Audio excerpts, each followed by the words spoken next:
Have you seen that this is a trend that people start buying houses after the election? Just start paying attention to what's going on in the market and then take advantage. And affordability is the worst it's ever been.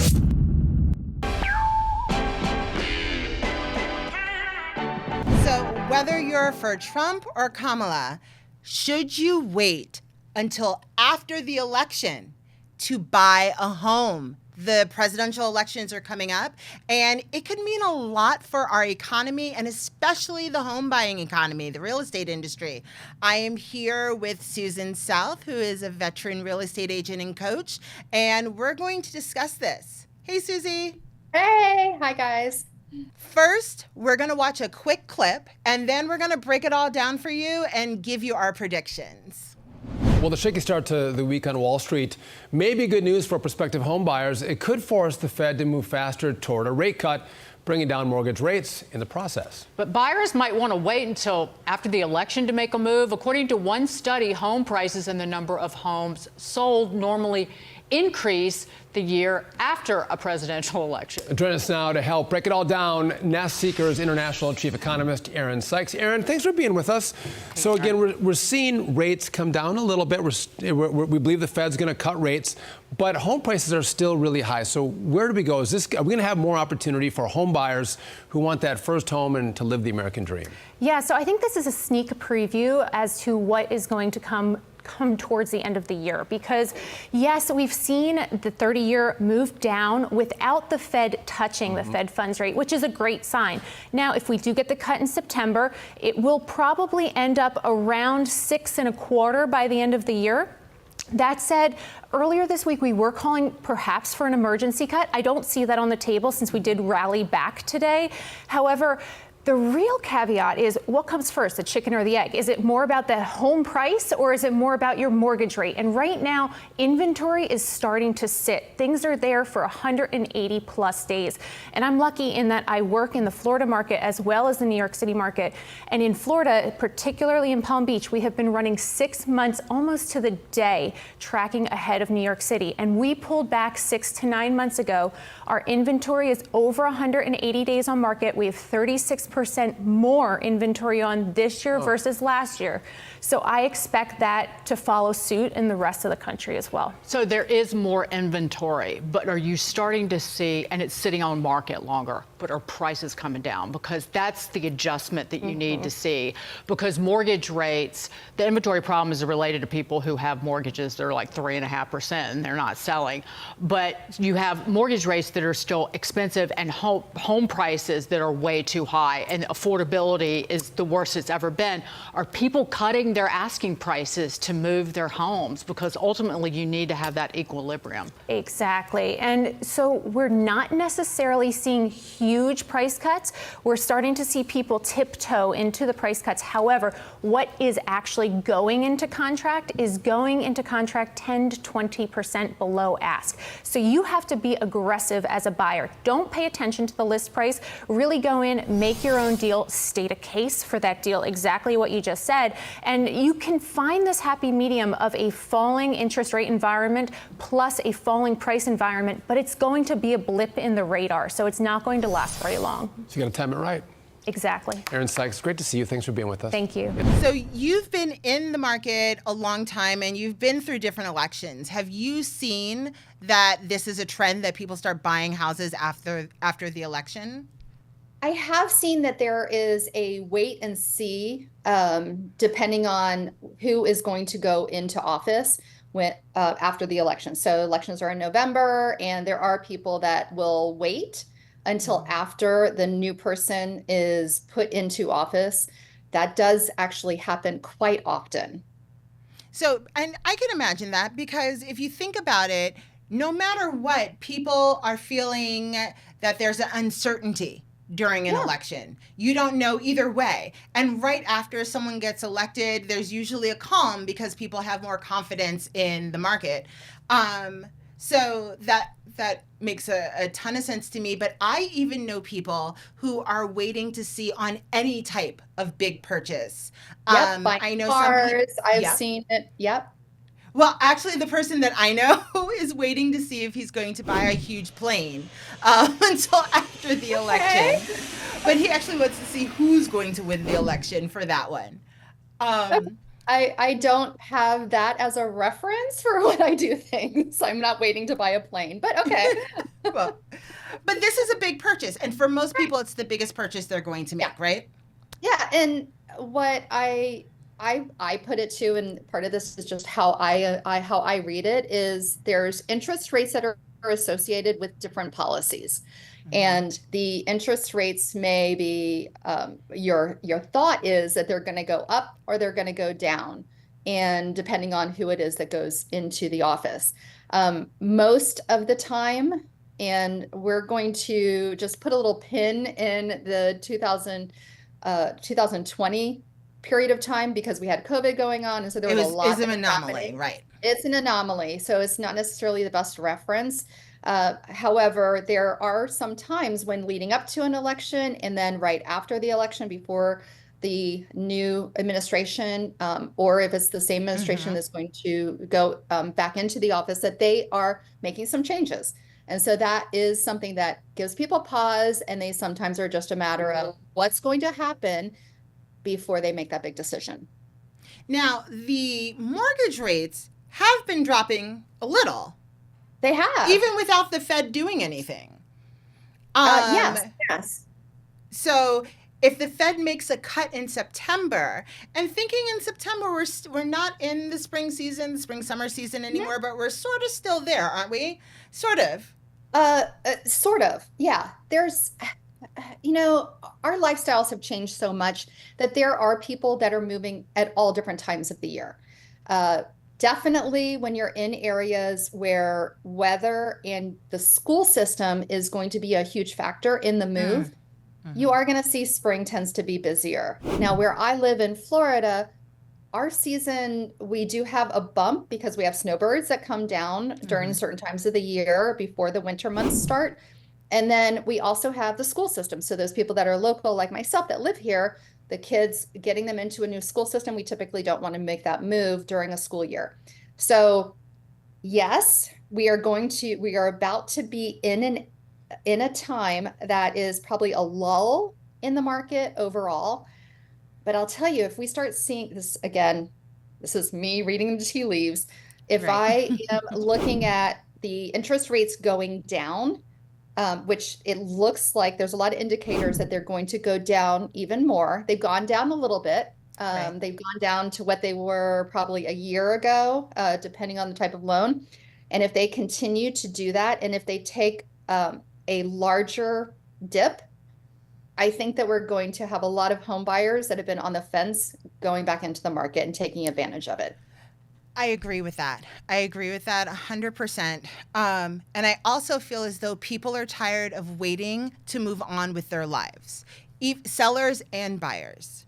Yes, absolutely. I have a lot of people that I talk to on the regular basis that in the past year, they've been in a situation where they didn't have to make the move. And therefore, they're just kind of like seeing what's going on. And I am of the school, you just take advantage of the market when you have those opportunities. And it looks like we are going to have a little bit of a dip. I know in the Northeast, or at least in the New York, New Jersey area where I am, it's still very much a seller's market. And I know a lot of people don't want to move because they have those wonderful 2-3% mortgage rates. So why would you I don't want to move. Yeah. Right. Yeah. But I will say that there's more inventory coming on the market every day.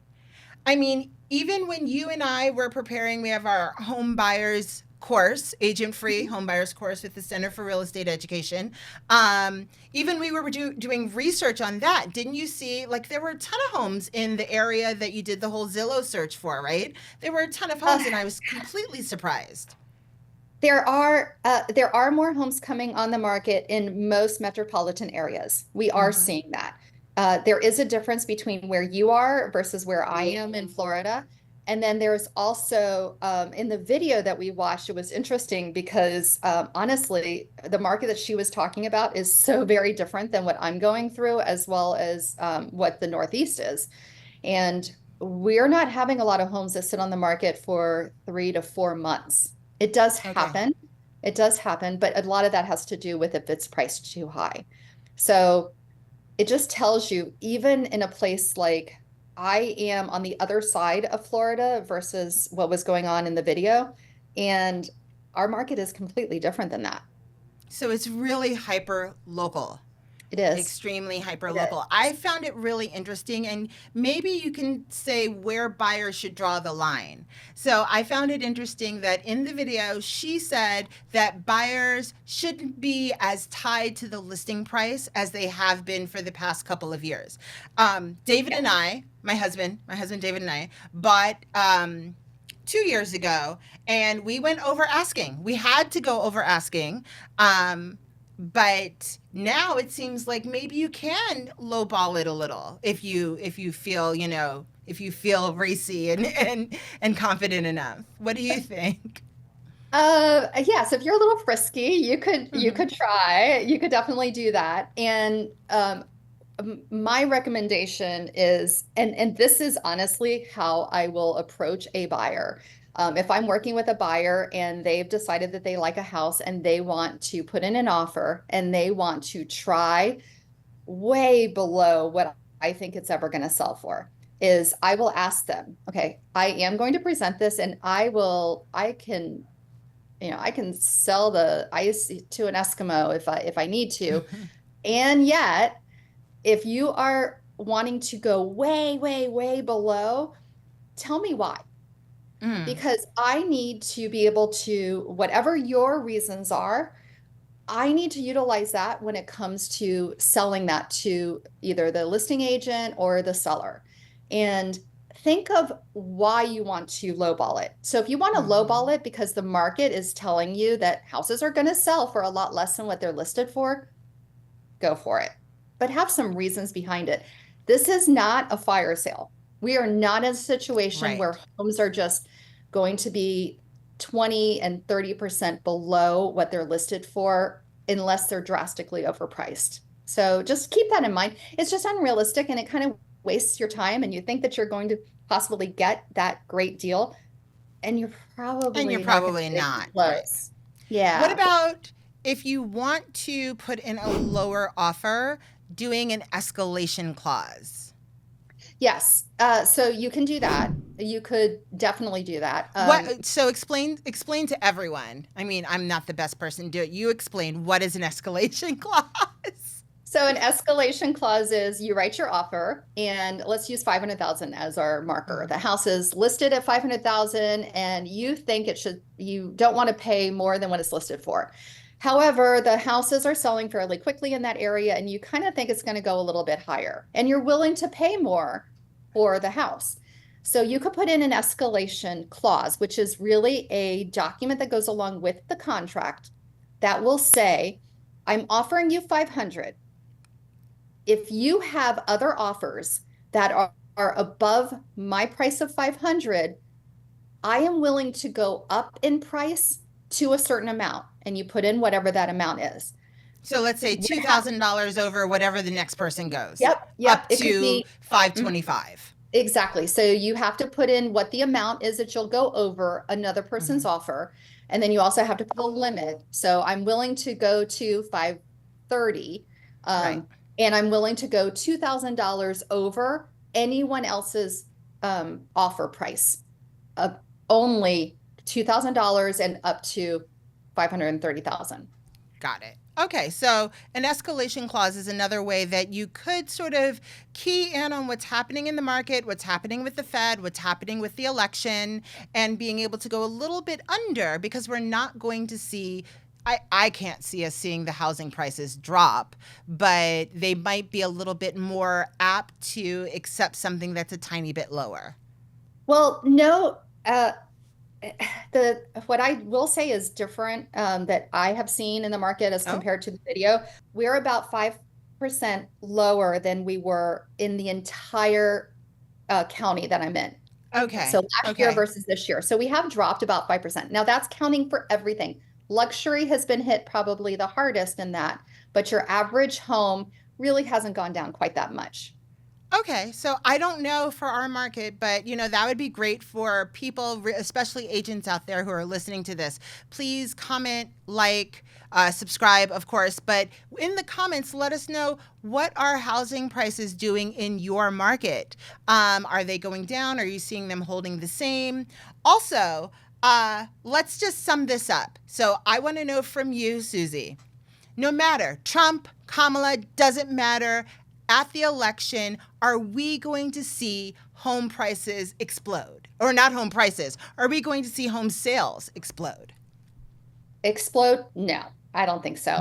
There's still way too many people that have really good interest rates that they're not going to all of a sudden put all of their houses up on the market. Some will. Okay. Yeah, some definitely will. I think that the interest rate is really what's going to make the biggest difference in bringing more home buyers that are ready to buy a home to the market. And in actuality, I think we are probably going to stay pretty slight changes up or down, and that's really about it.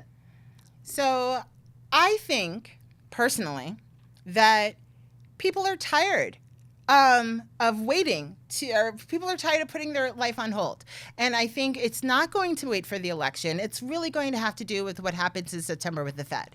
If the Fed lowers interest rates, then yes, people are going to start to buy homes. The buyers who are sitting on the fence, I don't know about if the sellers will sell, but the buyers who are sitting on the fence will come out of the woodwork to be like, okay, now I'm increasing my family. I need that extra bedroom. I am an empty nester. I need to downsize because it's going to fit into my retirement Your plan life has better. changed, and you need to make your living arrangements different. You have to change something. I would agree. So I think red or blue, I think September will actually be the date and not November. Probably going to make it. Yeah, it will probably make a big difference. And, you have to live somewhere, and keep in mind and stay in touch with what is happening with the mortgage rates and with the market. If you're in a position where you need to be making a move, you need a larger house, a smaller house, whatever it is that's happening, just start paying attention to what's going on in the market and then take advantage. Go quickly. I remember when we refinanced, I was like every day, what's happening? What's happening? I had like 3 mortgage people that I'm like looking for, what is their take on it? What is their take on it? And then I got it, and I told my husband, I said, okay, today's the day. We got to do what we got to do today, because I was like, it looks like it's possibly going to go up. So we're going to take advantage of it at the moment. And So that's what you're I just said. saying that everyone should stay informed if they're in this situation where they need to make a move either way. I agree. Got it. Yeah.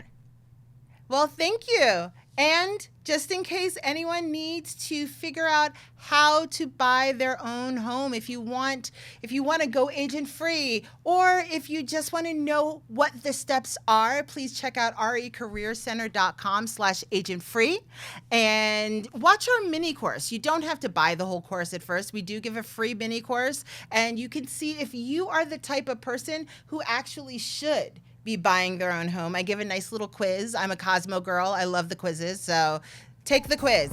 All right. Thanks for watching this episode. Now don't forget to like, subscribe, and leave a comment. And we'll see you next time.